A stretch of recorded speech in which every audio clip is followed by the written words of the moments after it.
दोस्तों, आज के इस वीडियो में मैं आपको रियल लाइफ स्टोरी की मदद से 4 ऐसे इन्वेस्टिंग लेसन्स के बारे में बताऊंगा जिसे जानकर आपकी इन्वेस्टमेंट करने की समझ कई गुना बढ़ जाएगी। क्योंकि इस वीडियो में आपको जो 4 इन्वेस्टिंग लेसन्स बताने वाला हूं वो खुद वॉरेन बुफे फॉलो करते हैं और इन्हीं लेसन्स को फॉलो करके ही वॉरेन बुफे ने आज अपने लिए इतना ज्यादा वेल्थ क्रिएट कर लिया है। अगर आपने इस वीडियो को आखिरी तक देख लिया तो आपकी इन्वेस्टमेंट करने की समझ 90% लोगों से ज्यादा बेहतर हो जाएगी और साथ ही इस वीडियो में बताई गई 4 मोस्ट वैल्यूएबल इन्वेस्टमेंट लेसन्स को फॉलो करके आप अपने लिए लॉन्ग टर्म में काफी वेल्थ जनरेट कर सकेंगे।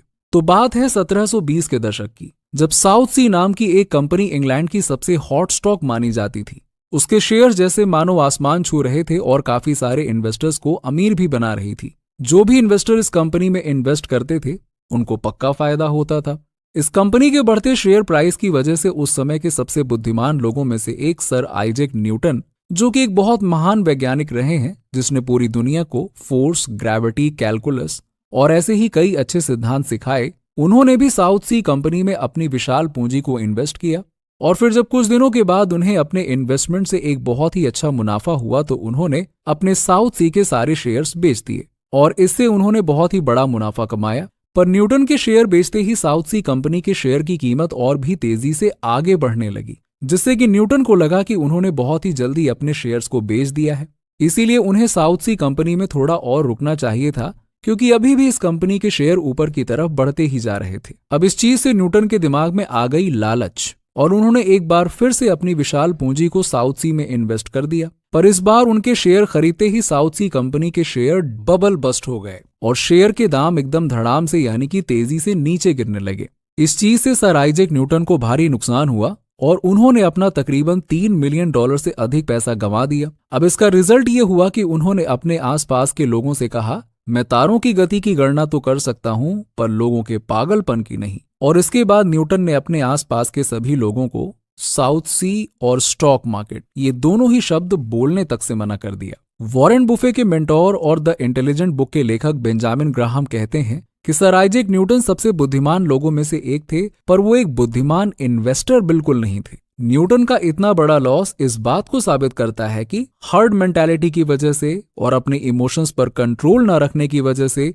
दुनिया के सबसे बड़े वैज्ञानिक ने भी मूर्खों वाला काम किया था। आप भले ही कितने ही इंटेलिजेंट क्यों ना हो, लेकिन अगर आप बिना प्रॉपर रूल्स और टेक्निक्स को फॉलो किए किसी भी गेम को खेलते हैं तो यकीनन आपको हार ही मिलेगी। इसी तरीके से शेयर मार्केट में इन्वेस्ट करने के भी कुछ बहुत ही इंपॉर्टेंट रूल्स हैं और अगर आप भी बिना इन रूल्स को फॉलो किए इन्वेस्ट करते हैं तो यकीनन कभी भी आप एक अच्छे इन्वेस्टर नहीं बन पाएंगे। इसीलिए आज की इस वीडियो में मैं आपको द इंटेलिजेंट इन्वेस्टर बुक से और वॉरेन बुफे के इन्वेस्टिंग प्रिंसिपल से 4 इंपॉर्टेंट लेसन्स बताऊंगा, जिसे यदि आप प्रैक्टिकली अपनी लाइफ में फॉलो करते हैं तो यकीनन आप उन स्मार्ट इन्वेस्टर्स की सूची में शामिल हो जाएंगे जो कंपाउंडिंग की हेल्प से पैसा कमाने की कला को अच्छे से जानते हैं।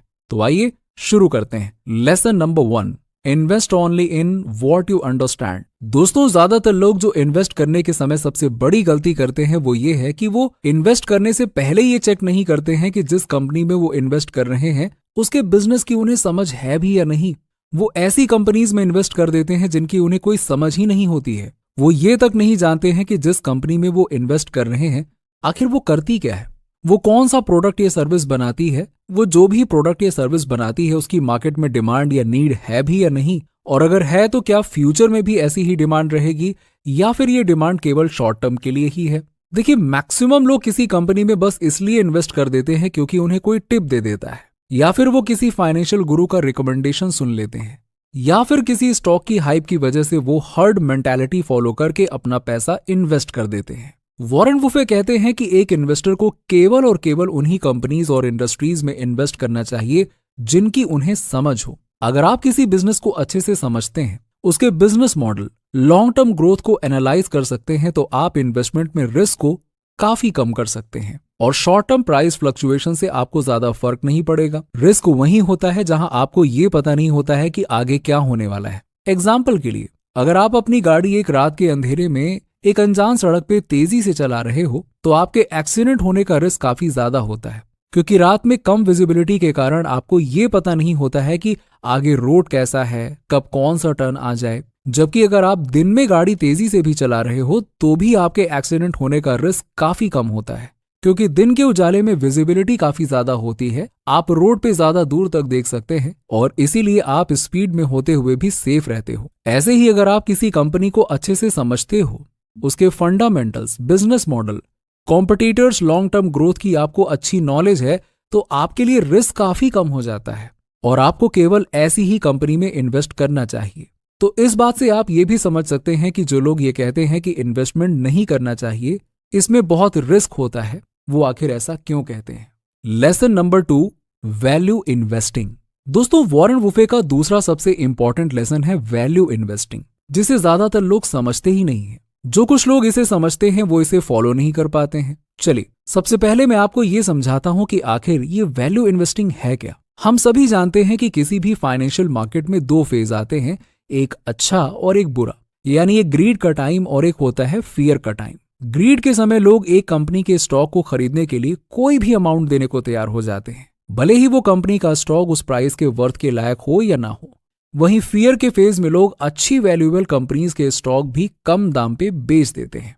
वॉरेन बुफे कहते हैं कि जब लोग छोटी सी छोटी चीज भी खरीदते हैं तो उसके प्राइस को नेगोशिएट करते हैं। वो चेक करते हैं कि क्या वो सामान उतने पैसे के लायक है या नहीं, उसकी उतनी वैल्यू है या नहीं। अगर वो उन्हें ओवर प्राइस लगता है तो वो उसे नहीं खरीदते हैं। लेकिन जब बात आती है स्टॉक मार्केट में शेयर्स खरीदने की, लोग ये सब कुछ नहीं देखते हैं। वो बस ये देखते हैं कि शेयर ऊपर जा रहा है या नहीं, बाकी लोग उसमें इन्वेस्ट कर रहे हैं या नहीं, उस स्टॉक की मार्केट में हाइप है या नहीं। लेकिन वैल्यू इन्वेस्टिंग के अनुसार आपको किसी भी कंपनी में तभी निवेश करना चाहिए जब वो अपने इंट्रिंसिक वैल्यू से नीचे ट्रेड कर रही हो, यानी जब वो स्टॉक अंडर वैल्यूड हो। पर ऐसे समय में इन्वेस्ट करने का डिसीजन लेना काफी मुश्किल काम होता है, क्योंकि किसी भी कंपनी का स्टॉक अंडर वैल्यूड तभी होता है जब लोग उसे ज्यादा से ज्यादा बेचें, यानी कि जब मार्केट में डर का माहौल हो। और ऐसे समय में सबके लिए इन्वेस्ट करना आसान नहीं होता, लेकिन वही ये समय होता है जब आपको अच्छी कंपनीज के शेयर्स भी डिस्काउंट पे मिलते हैं।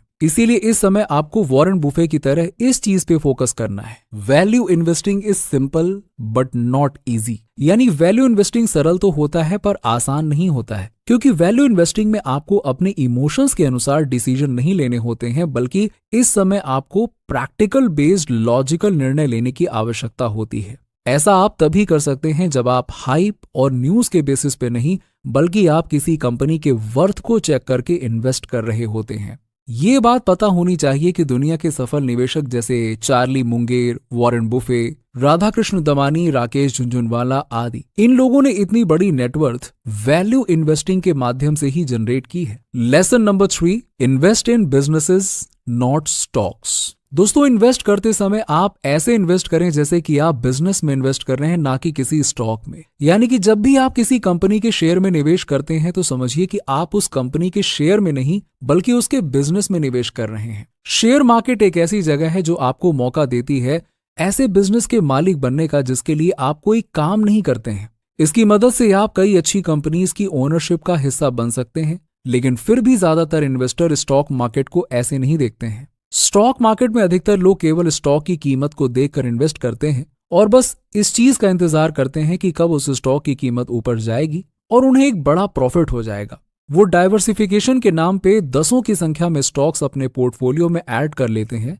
इस उम्मीद में कि उनमें से एक दो तो चल ही जाएगा। एक इंटेलिजेंट इन्वेस्टर वो होता है जो स्टॉक मार्केट को बिजनेस बाय करने की जगह देखता है, न कि हजारों स्टॉक्स खरीदने की। वॉरेन बुफे किसी भी कंपनी में इन्वेस्ट करने से पहले उसके बिजनेस मॉडल को अच्छे से समझते हैं, उसके फ्यूचर डेवलपमेंट की पॉसिबिलिटीज का एनालिसिस करते हैं कि क्या इस कंपनी के पास कोई ऐसा मोट, यानी कि कोई ऐसी कॉम्पिटिटिव एडवांटेज है जो कि फ्यूचर में इनके वेल्थ को कंपाउंडिंग की हेल्प से तेजी से ग्रो कर सकती है।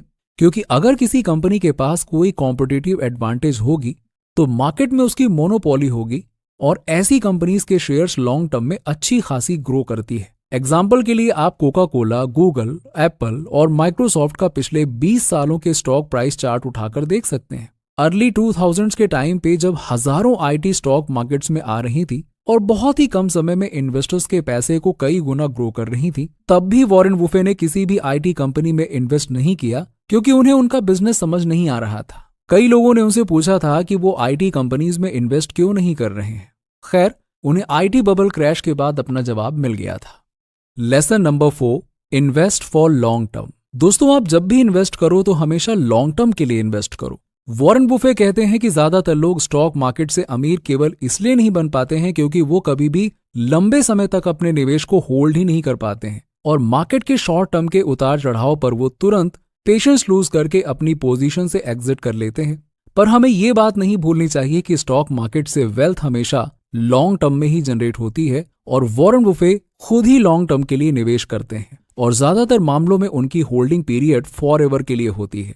लॉन्ग टर्म इन्वेस्टमेंट का बेस्ट रिलेटेबल उदाहरण आप सेंसेक्स के ग्राफ में देख सकते हैं कि सेंसेक्स 1979 में 100 पॉइंट से शुरू हुआ था और आज सेंसेक्स 70,000 से ऊपर के पॉइंट्स पर पहुंच चुका है, जो कि 12,000% का रिटर्न है। और ऐसा बिल्कुल भी नहीं है कि सेंसेक्स हमेशा केवल सीधा ऊपर ही गया है, बल्कि स्टॉक मार्केट कई बार भारी क्रैश की स्थिति से भी गुजरा है। सेंसेक्स के पॉइंट्स काफी बार नीचे गिरे हैं, जैसे कि 2008 के मार्केट क्रैश में सेंसेक्स 20,000 पॉइंट से 9,000 पॉइंट तक आकर गिर गया था। कोविड-19 पैंडेमिक के कारण भी सेंसेक्स काफी ज्यादा गिर गया था। पर जैसे कि आप यहाँ इस चार्ट में देख पा रहे होंगे कि लॉन्ग टर्म में सेंसेक्स हमेशा ऊपर ही गया है। इसीलिए स्टॉक मार्केट में रियल वेल्थ लॉन्ग टर्म में ही बनती है, क्योंकि लंबे समय में ही आपके इन्वेस्टमेंट पर कंपाउंडिंग अपना असर दिखाती है। उदाहरण के लिए, अगर आपने 1980 में किसी अच्छी कंपनी में केवल 100 रुपए भी निवेश कर दिए होते तो आज उसकी वैल्यू लगभग 6 से 7 करोड़ रुपए के आसपास होती। खुद वॉरेन बुफे ने भी कंपाउंडिंग की मदद से ही बिलियन डॉलर्स के वेल्थ को जनरेट किया है।